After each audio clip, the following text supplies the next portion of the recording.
Hello, everyone. My name is Zenobia Nelson, and I am a current junior communication studies major here at James Madison University. And my research is entitled Ain't I a Woman Still? Black Directed Femicide. This research conceptualizes the many non-traditional deaths of Black women through a gender-based violence lens spanning across physical, sexual, economic, structural, and social violence to incorporate the many experiences of Black cisgender and transgender women. The physical violence portion of this research focuses on police brutality and mistreatment, racial profiling and stereotyping of Black women. So, in the past few years, there's been a surge of Black women who have been assaulted, harassed, and even killed by the police, yet little to no coverage of the women who have been murdered, harassed, or assaulted. According to a quote in the HuffPost, Black women bear a double burden, carrying the weight of a weaponized skin color and invisibility of a silenced gender. This also leads me to the epidemic of killings of Black trans women in the United States. The average lifespan for a Black trans woman is 35 years old, and in the year 2019 alone, there were 22 women of color killed, with 20 of those women being Black trans women.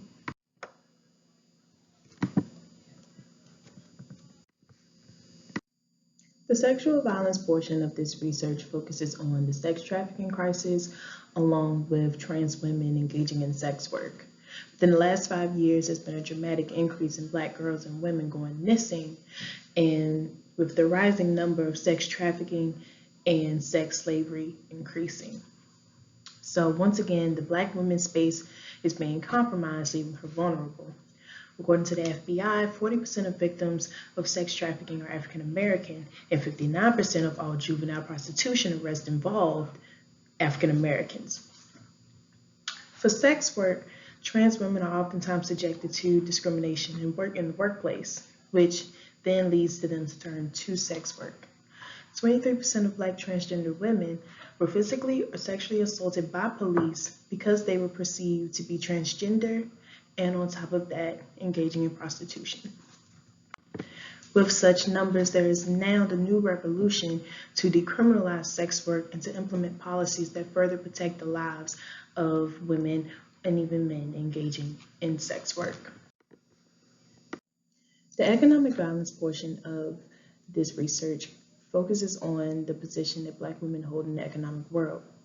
So according to the National Partnership for Women and Families, Black women in the United States who work full-time typically are paid 61 cents for every dollar paid to a white non-Hispanic man. So for 80% of Black mothers, they are the key breadwinners of their family, which means that 1.2 million families are living in poverty. According to the 2017 Economic Policy Institute, Black women who do work full-time bring in just over $36,000 a year. For trans women, 1 in 4 Black trans women have lost a job due to bias, and more than 3/4 have experienced some form of workplace discrimination. This leads to extreme levels of unemployment and poverty, leading to 1 in 8 Black trans women to engage in underground economics, such as sex and drug work. To conclude, the structural and social violence portion of this research focused on certain institutions such as healthcare, the prison system, and family and motherhood.